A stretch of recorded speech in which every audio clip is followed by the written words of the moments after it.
Mr. Hooter and Toro with us again today. Shalom, shalom. Oh, let's see. Proverbs chapter 11.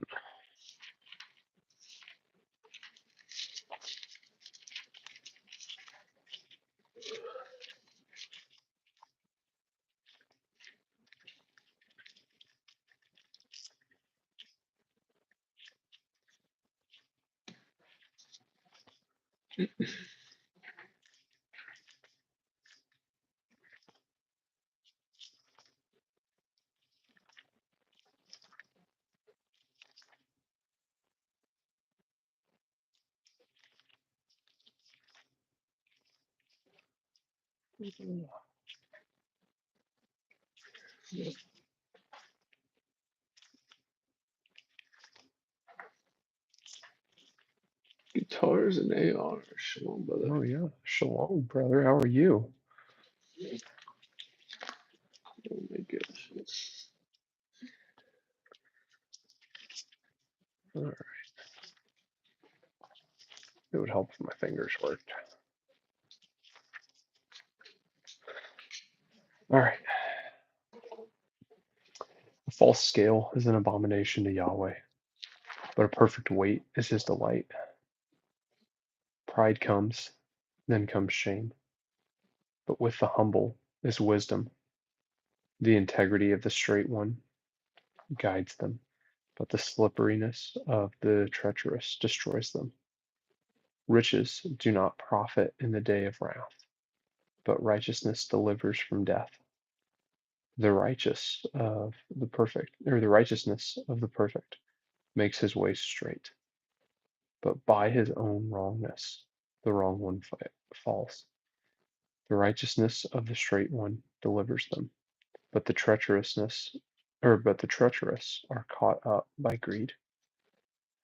When a wrong man dies, expectancy perishes, and the ambition of the wicked shall be lost. The righteous is delivered from, the righteous is delivered from distress, and the wrong one takes his place. The defiled one destroys his neighbor with his mouth, but the righteous is delivered by knowledge.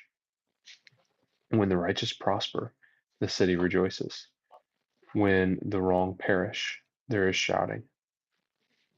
By the blessing of the straight, the city is exalted, but by the mouth of the wrong, it is overthrown.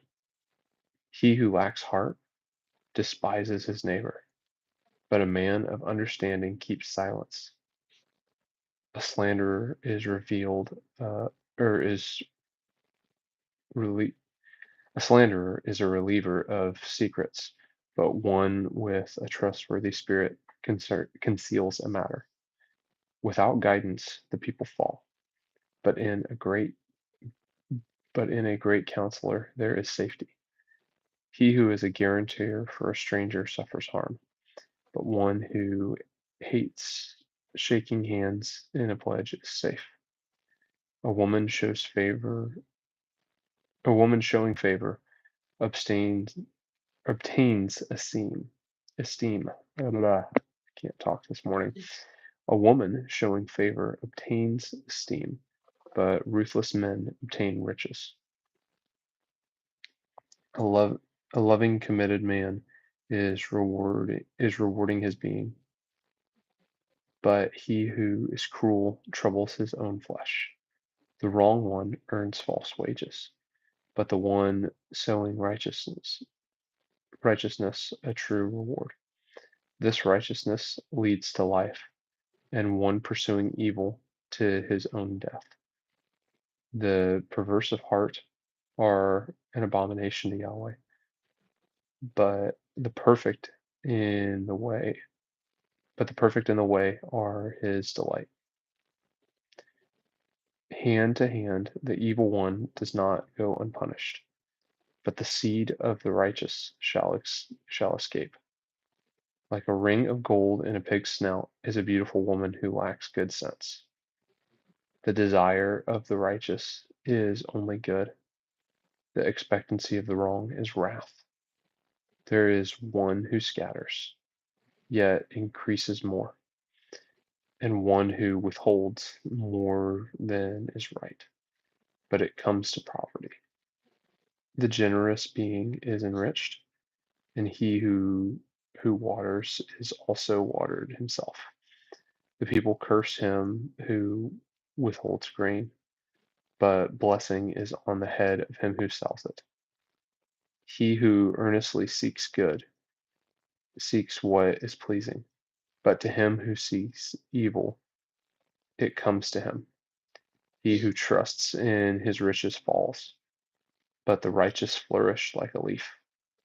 He who troubles his own house inherits wind, and the fool is a servant to the wise of heart.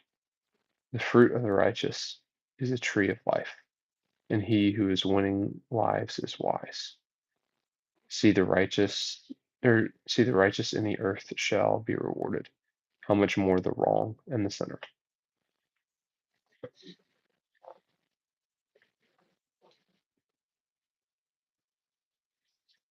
Mm.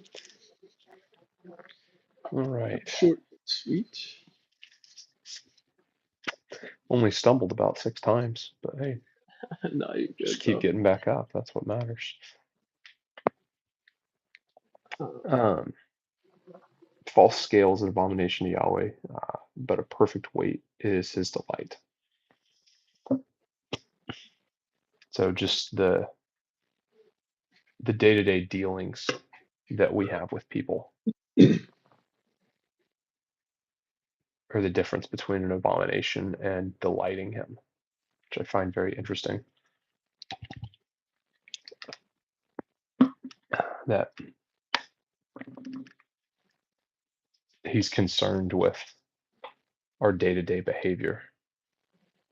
I mean, we worship a God who cares that much about us. I mean, you look at all the other faiths that are out there that people chase after, and their gods don't care about their day-to-day dealings. Like they legit have false gods who are like trickster gods that people worship. I just find that fascinating that Yahweh cares deeply about our day to day. Like, find me another faith that's like that. true. And in the same sense, it's also interesting because the faith that we have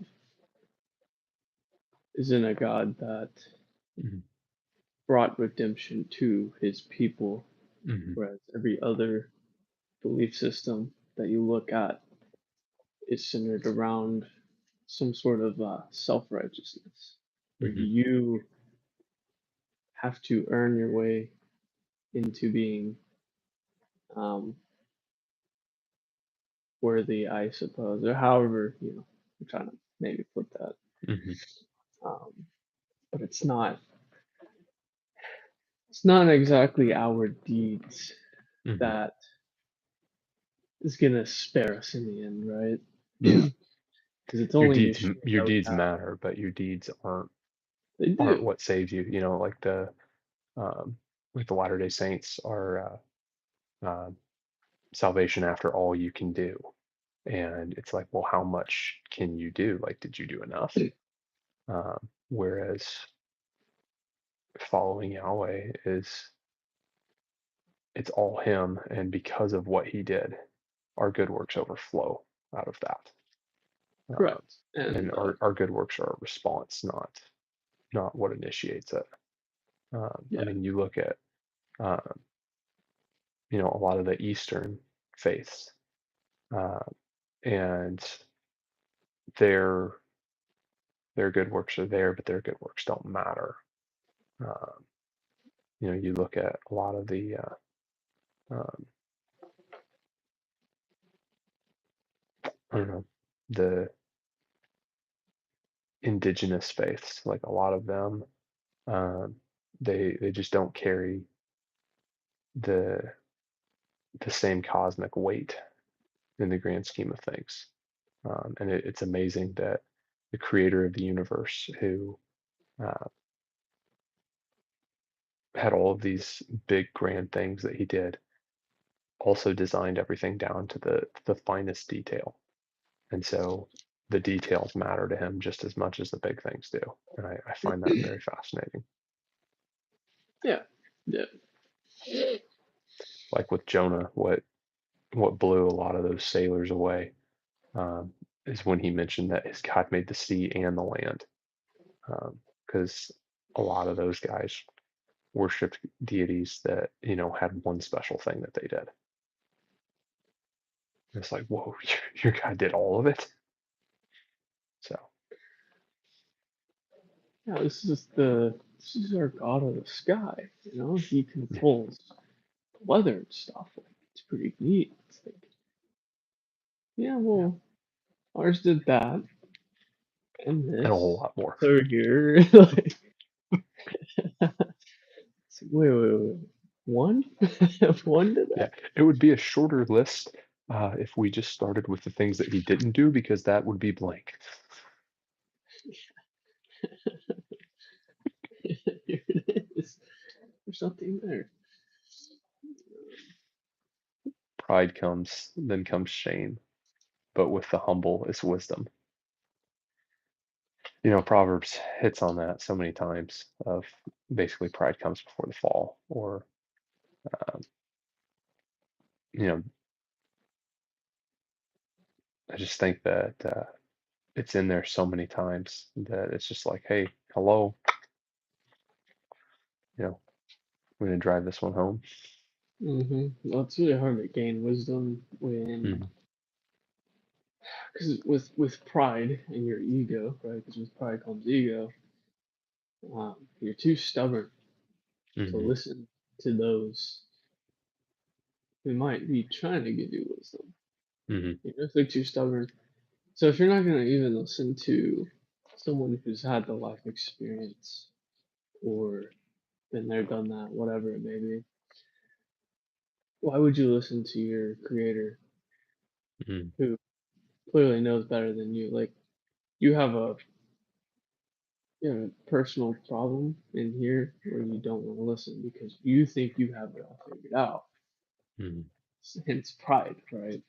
It's really hard to learn anything with that because you're just gonna kind of disagree with everything Yeah, because you think you know better. 100%. Humble thyself. Yeah. The integrity of the straight ones guides them, but the slipperiness of the treacherous destroys them.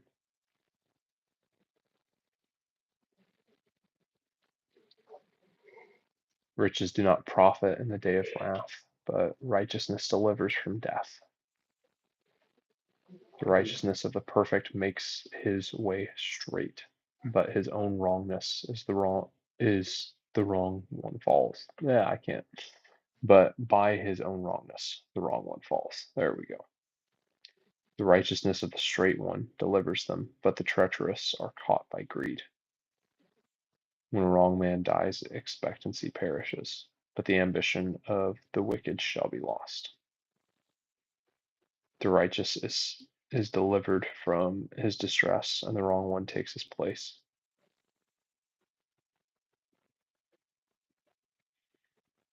Hmm. One might ask themselves what righteousness is, right? Yeah, Well, you definitely want to be the righteous guy in all these situations. 100%. Um, if you go to Luke 1, verse 6, you know that righteousness blamelessly, not perfectly, but blamelessly Hmm. walking in the commands. Um, which imagine that there's plenty of commands where I'm sure you could go through these, right? Hmm. And there's probably commands where it kind of starts to correlate a little bit because there's probably commands that deviate some of these things. Hmm. funny enough. Let's see.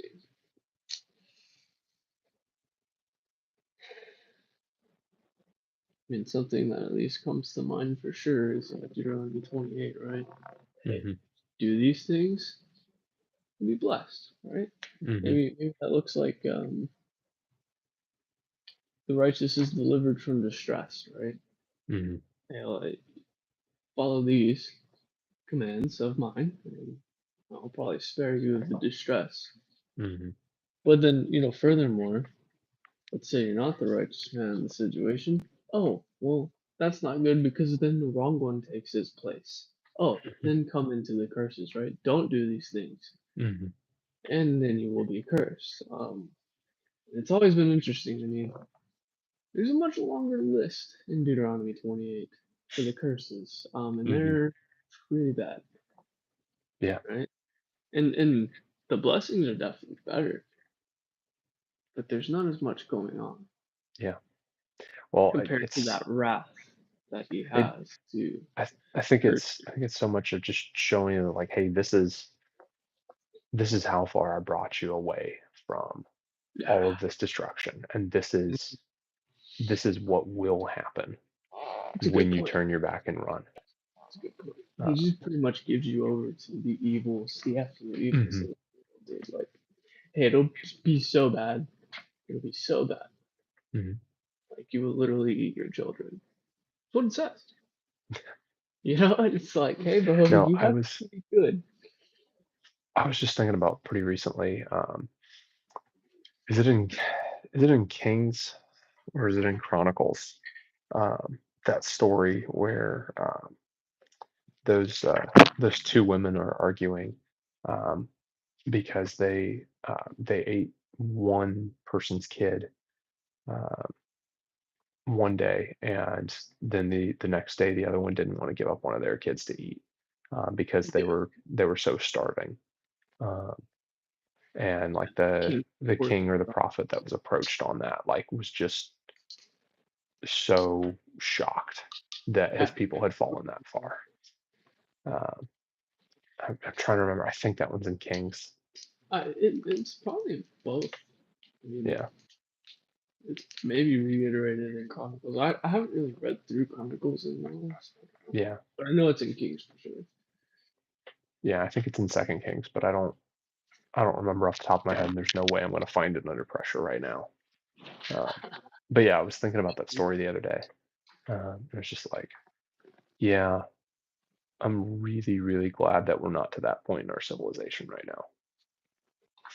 Like, how much further do we have to fall before that would even become an option for somebody in their mind? And like, things are bad, but things aren't that bad. So praise Yah, we live in a world right now where things may be difficult, but uh, we're not surrounded by people who that isn't even a thought that crosses their mind. So Oh, for sure. yeah, we live in a fallen world, but the evil that's around us isn't so far We, gone. ladies and gentlemen, we don't have to eat our sons and daughters. Yeah. Uh, Now, just going through the last few verses that we read, I find it interesting. Riches do not profit in the day of wrath, but righteousness delivers from death. That you mean to tell me that you can't buy your way in? Yeah, you can't buy your way in. Master, how do I inherit everlasting life? Go, Mm, sell all your possessions to help the poor. mm-hmm, Come, follow me. mm-hmm. He goes away distraught, guys. Distraught. Why? Because he didn't want to do that. He thought he could buy his way in. Yeah, Probably. I don't know. That's an assumption I have. But he was very tied to his worldly possessions. And yeah, then Messiah goes right into, hey, don't put your trust in your possessions here on earth. mm-hmm, your earthly treasures, where moth and rust destroy, Hmm. but store your treasures in the heavens. Like, you're not buying your way in. Exactly. And if that's the thing is, even with your works, right? Your works, like we Hmm. harp on like go do, right? But that's really just because you love. You're Hmm. supposed to love your neighbor. You're supposed to love. Yeah, it's really a fruit of your belief, Hmm. of your redemption. It's and there is a sense that you're going to be judged according to your works. Hmm. But the only thing that stands in the way from you being thrown into the fire because of his wrath is Hmm. Yeshua standing there saying, "No, this was mine." But the works are still important. Yeah. Well, and we hit on this one last week too. But it's the um, you're his child, but are you a good child or are you a bad child? Yeah, it's you. And the measure of if you were a good child of his is if you did what he told you to do. Yeah, don't touch the hot stove. You got it, Dad. Yeah. Or, hey, I So asked you to take out the trash. Like, did you take out the trash? Yes or no? yeah, and did Yeah. you do it out of I don't say out of spite, but like, did you do Mhm. it upset just What was because your what was your attitude doing it? Dad's Like, making me do it, oh, or or did you, or did you just know that it was, let's say it was Wednesday, and that's trash day, and you mhm, knew because Dad gave you the command that hey, Wednesday's trash day, can you take care of that? And you're like, yes, sir. And mhm, so you're just on top of it, mhm, right? So you go ahead and take care of that without having to be told anymore mhm, because you know it in your heart and on your mind. A lot like the renewed covenant, right? Not new, but renewed, where the laws will be written on your heart and on your mind, where you mhm, just know and you go and do, right? Not because you're upset and dad told you to, it's because you knew that's what dad's expectations were and you want to be pleasing to him. mhm, See, there's a bit of love to it. It's not like there's been a lot of people I talk to where they can't wrap their mind around um, this whole keeping the commands thing because they look at it as some sort of like communistic dictatorship or regime or something. And I'm like, no, mhm, he literally loves you so much. He's giving you a guidebook on like, hey, these things are pretty bad and have mhm, consequences and warned you about them. He could have just left you out. It'd be like your parents.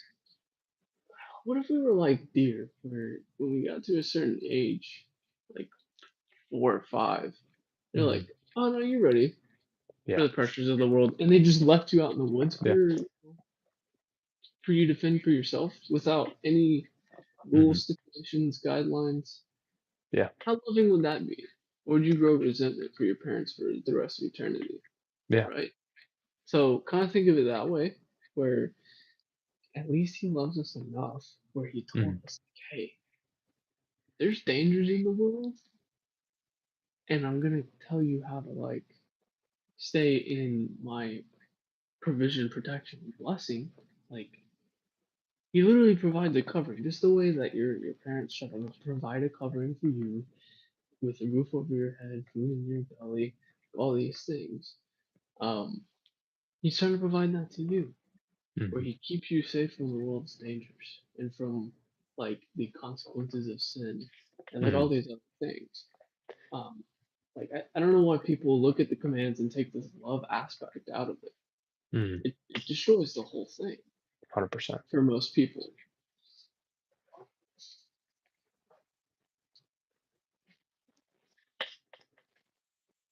Yeah, Dana, I agree. But yeah, it is a messed up world. I think a lot of it is the attitude that people approach things with. And I think that's what your comment was hitting on. Um, that, I mean, something I saw when I worked in the prison all the time was not so much what people were doing, but the attitudes that they had when they did it. Uh, like, I had people who would come to me with requests all the time. Uh, and if they had a good attitude about it, and not even like a cheerful attitude, but like if it wasn't, me, me, me, me, me, or like a heavy entitlement with what they were doing, then they were much more likely to get either what they were asking or a timeline on what they were asking for. Um, I had people come up to me all the time like, "Hey, my property's missing," or when they moved me from this spot to this spot, this got damaged. If it was they came to me demanding something, because they were, within their rights to get it, and they were like belligerent about it. It's like, "Hey, man, the rules say that I have 30 days to respond to your request. So when do you think you're going to hear from me on this? It's going to be day 29 and a half when I get around to answering this." But if it's, "Hey, man, they were moving me from point A to point B, and this got broken in the midst. I don't know how it happened, and I honestly don't care if it was done intentionally or if it was an accident or whatever. But this had a lot of sentimental value to me, and it would be really great if you could help me out when you've got a little bit of time." "Yeah, man, I'll get right on that for you. Let me make a couple of phone calls. Hey, we tracked down what's going on. Property room says that they can swap you out. I'll have it to you tomorrow." The difference between, "Hey, this is all your fault that so and so broke this," or whatever. It's like, No, it's not. Versus, "Hey, would you please?" That attitude was a big, big difference in the response that they were going to get. Um, don't you think that the attitude that we have in how we obey our master matters just as much as what we're doing? So, like, if we have a good attitude about obeying him, I think that says a lot more than obeying him with just like, "Oh, these are the things that I have to do." Like, do you think that sounds like an attractive faith to other people? Like when we're dragging our knuckles doing stuff, it's like, I don't think anyone wants to join in on that. Whereas, like, "Hey, I get to love my neighbor because he loved me so much." It's like, hmm, I think that carries a lot more weight.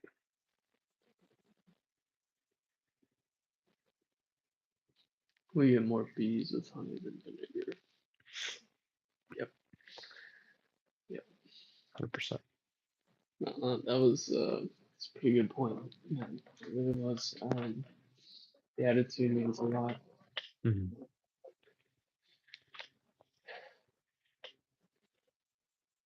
Think of I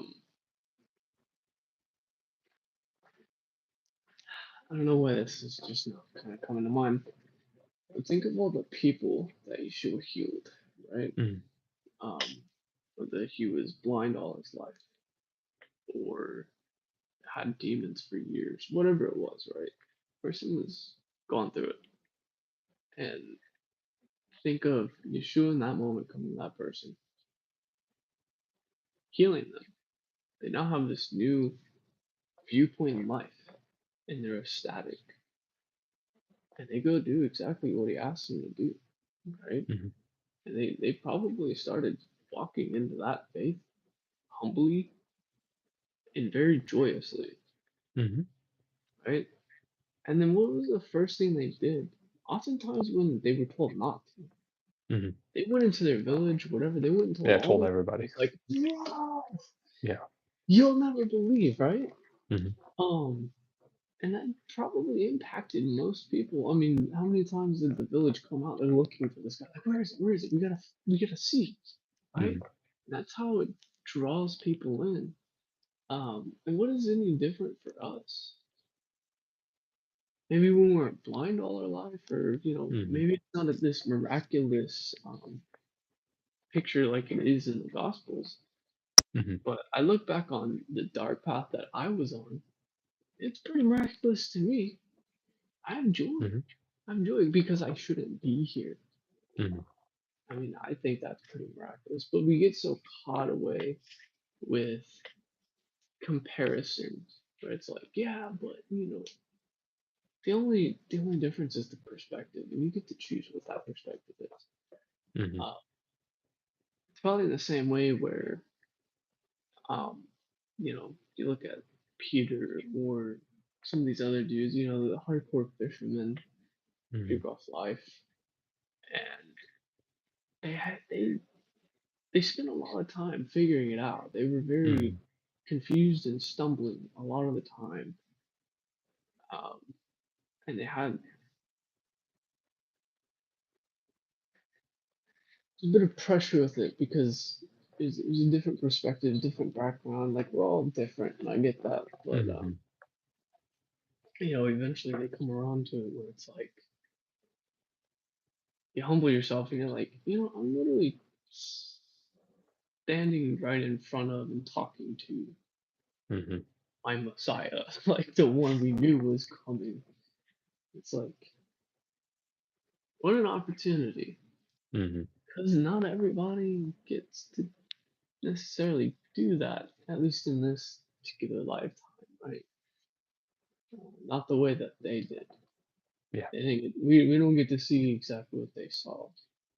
But then, then again, like Yeshua says, blessed are those who believe without seeing. So, but I don't know. I'm on a bit of a soapbox here, but like No, the you're perspective good. matters, and you know, I think all this comes back to the humbling aspect. Like you have to be humble in order to really get this and like have a joyous heart in it.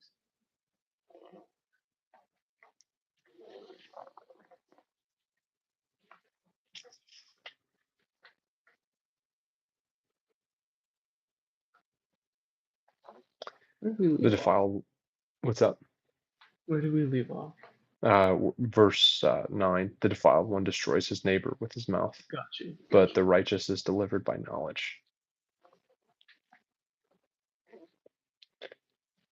When the righteous prosper, the city rejoices. When the wrong perish, there is shouting. By the blessing of the straight, the city is exalted. By the mouth of the wrong, it is overthrown.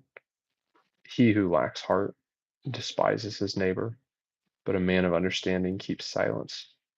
A slanderer is the revealer of secrets, but one with a trustworthy spirit conceals a matter.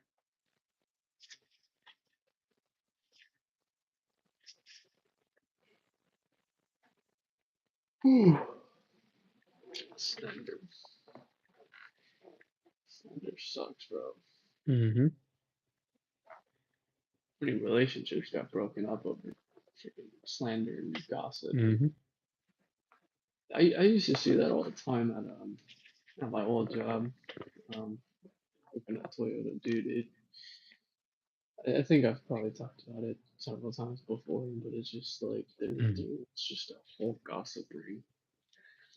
Um, just everybody want to know everybody's business, and like being honest, I knew how to navigate through that Mm-hmm. just by seeing it and being around it. But part of it was like, number one, I almost felt on edge. Like I had to be cautious. Like I make a mistake, somebody's gonna talk about it and shit. Or Mm-hmm. sorry, You're good. Stuart. But You're good. and I don't know. It's a crappy feeling. Feeling like I mean not feeling, but like wondering what do people say when I'm not there. Kind of Yeah. thing. It's interesting to hear people talk when somebody steps out of the room and within 2 minutes they're talking about the person who just left. Um, and it's like, man, you guys are saying all this about somebody who just left. Yeah, it is interesting. Um, And throwing in on what Dana just commented, yeah, Christian circles are the same way.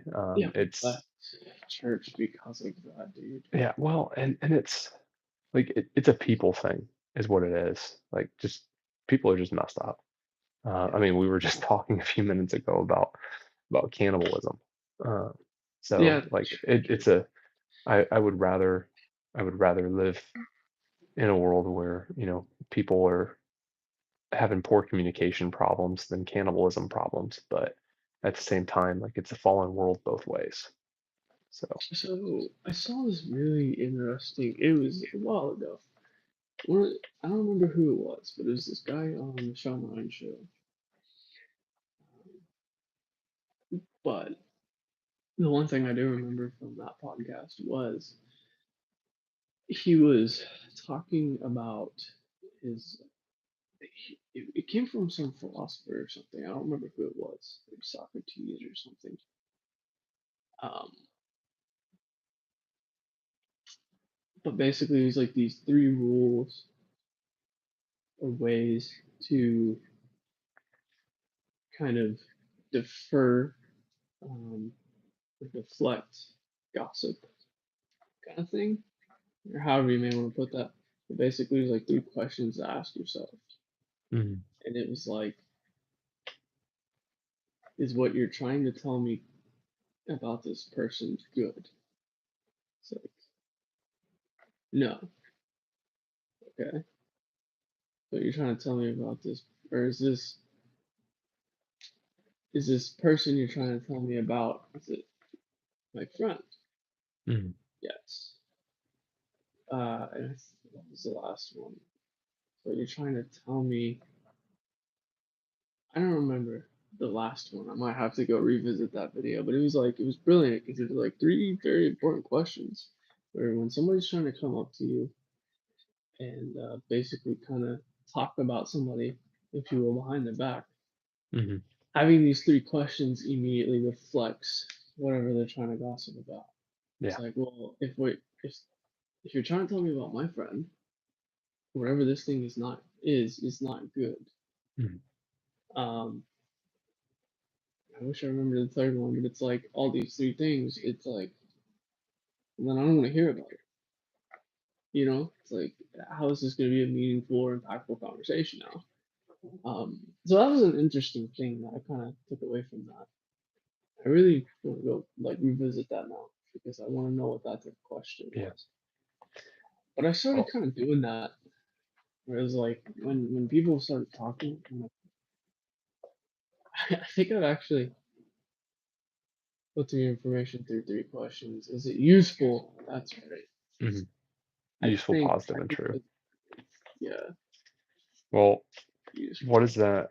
Um, that Shaul is saying that whatever is true, whatever is um, humble, whatever is good. Like he gives us pretty decent list. It's like focus on these things. Um, is that in Ephesians? I'm trying to remember.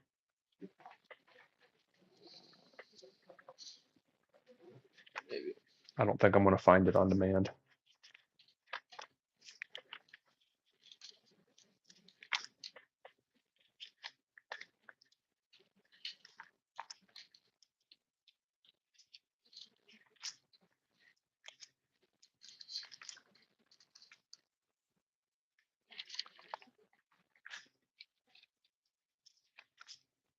Yeah, I don't think I'm going to find it on demand. What was it?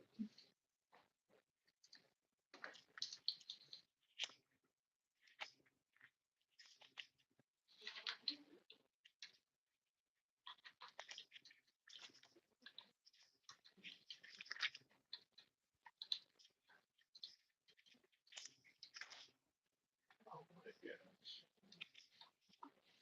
my God. Philippians 4 verse 8. Philippians For 4. Rust Brothers, yeah, chapter 4 verse 8. Yeah, whatever is true, whatever is noble, whatever is righteous, whatever is clean, whatever is lovely, whatever is good, is of good report. Uh, if there is any uprightness, And if there is any praise, think of these, or think on these, that you have learned and received and heard and saw in me. Practice these, and the Elohim of peace shall be with you. So yeah, what our mind is supposed to be on is what's true, what's noble, what's righteous, what's clean, what's lovely, what's of good rapport, and if there is any uprightness, if there is any praise. So think about that. When we're speaking of other people, are we speaking of those things? That's where my mind went. Thank you for finding that. Oh, well, on my computer. Just started Hey, typing. Google Foo works, bro. Bible.com for the word. uh, let's see. Without guidance, the people fall, but in a great counselor, there is safety. Mm-hmm.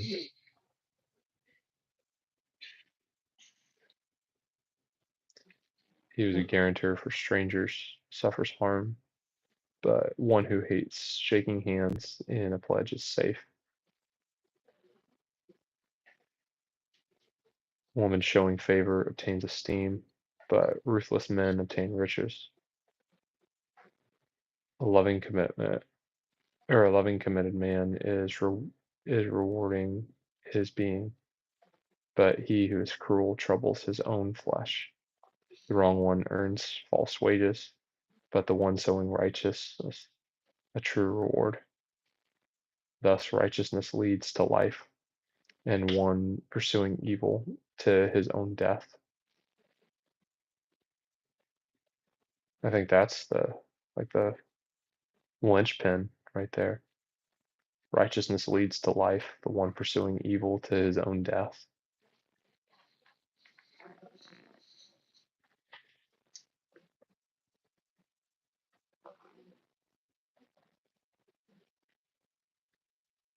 And then you go down a little bit, right? Mm. Um, so the perverse heart are an abomination to Yahweh, but the perfect in his way are a delight. Hand to hand, the evil one does not go unpunished, but the seed of the righteous shall escape. Um, yeah, yeah. Yeah,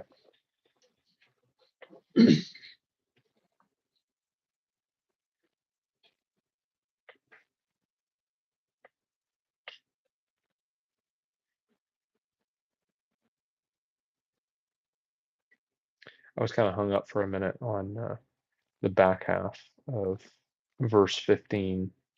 But one who hates shaking hands in a pledge is safe. And because I guess I was more focused on the shaking hands part. It's just like, but aren't we supposed to shake hands in a deal? And it was like, oh, well, wait a minute. If he's not entering into a whole bunch of deals, then, he's not, like, that's less things that he has to worry about breaking, I guess. It's like, because we want to be people who keep our word. And you start saying yes to a million things, and all of a sudden, like, you're getting pulled in a million different directions. So, like, oh, okay, yeah. That took me a minute to figure that one out.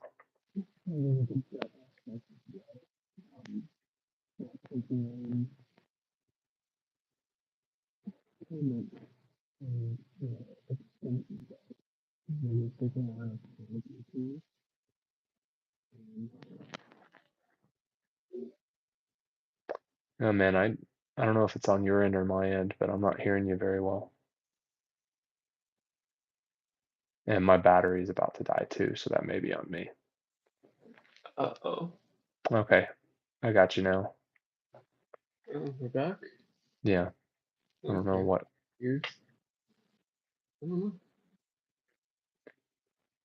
Uh,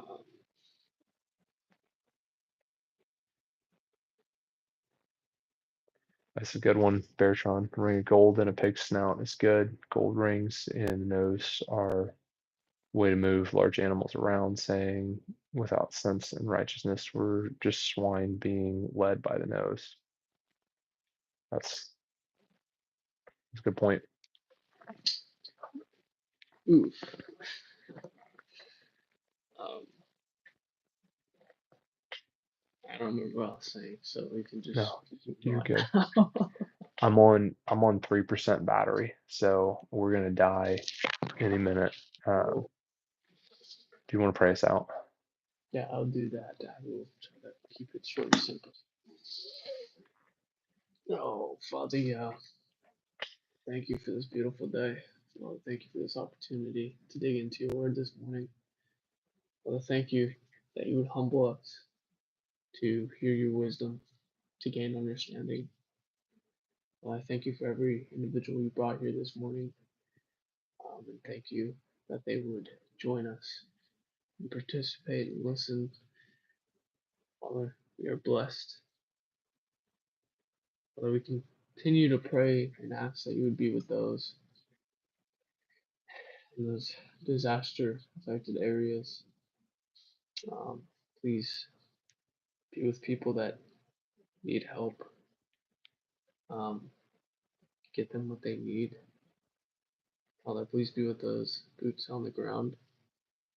Continue to provide for them that they may continue to be a blessing on others. Father, we just ask for the safety of everyone involved. Father, we love you and we thank you. We know that you are sovereign. We know that the world is kind of crazy right now. But we know that you are in control. And none of this surprises you. Help us to keep our faith steadily in you.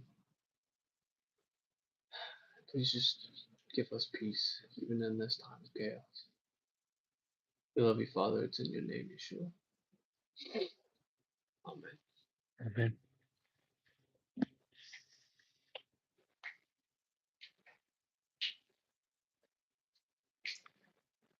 Take your Bibles with you. Go do hard things. Shalom. Shalom, shalom.